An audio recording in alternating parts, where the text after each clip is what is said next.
Shoesmith. It's good to have you with us. And it's my understanding, and I don't know where you're going with this, but I trust you completely, and I'm looking forward to hearing what you have to say.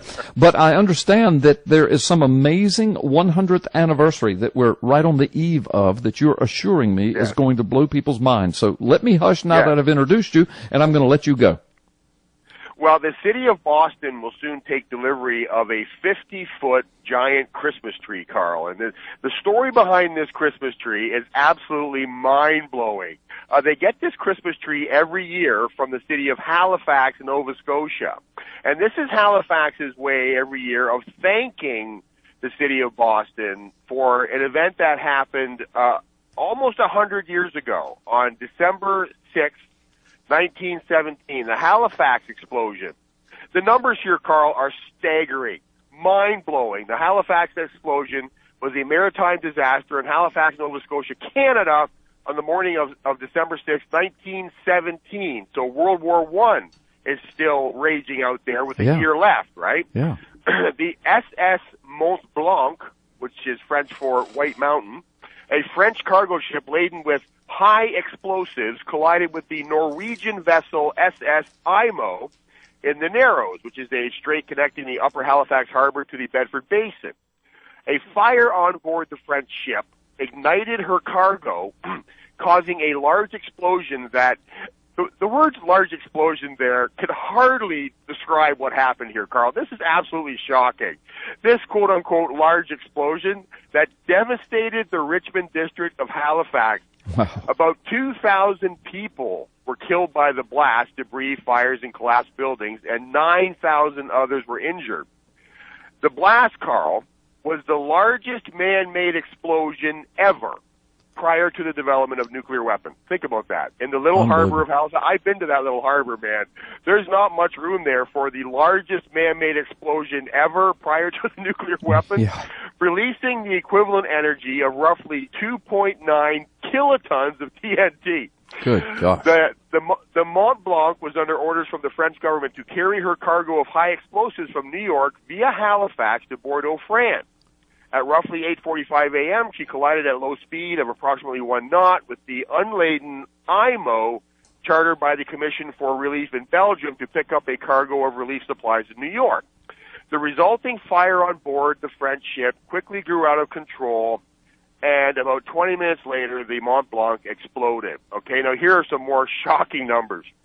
Nearly all of the structures within a half-mile radius, including the entire community of Richmond, were obliterated. Listen to this. A pressure wave snapped trees, bent iron rails, demolished buildings, grounded vessels, and scattered fragments of Mont Blanc for miles. Hardly a window in the city survived the blast. There was widespread damage. Listen to this. A tsunami created by the blast wiped out the entire community of Mi'kmaq First Nations people who lived in the Tufts Cove since the 1700s. That entire community gone. But here's where the Christmas tree comes in.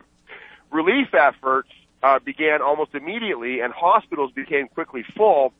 Rescue trains began arriving from across eastern Canada and the northeastern United States, but were impeded by a giant blizzard. This is literally hell on earth going on in Halifax in one day, right? Blizzards, tsunamis, a giant blast that wipes out entire communities. I mean, this is just amazing stuff, right? Have you ever heard of this? I just learned about this the other day. I've never heard of it, Mike. I'm sitting here listening to this thinking, why have I never heard of this? Now, I'm sure that in our great audience, there are people that have, but I bet a lot of people are like you and me. I had never heard of this. And this is actually a really good case study in fake news.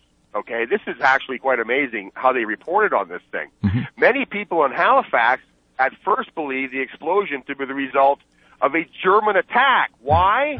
Because the Halifax Herald, their version of the New York Slimes, continued to propagate the belief for some time. For example, they reported that Germans had mocked victims of the explosions. The Halifax Herald, they reported that this was the result of a German attack. Now, here's this guy, this John Johansson, the Norwegian helmsman of the IMO.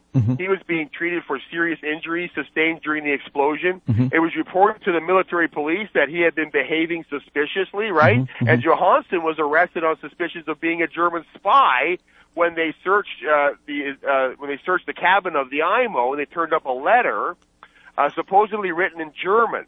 But, you know, this is all the Halifax Herald reporting all this fake news, right? It later turned out that the letter was actually written in Norwegian. Now, if I had been there, Carl, I could have interpreted that letter because I speak fluent Norwegian. Yeah.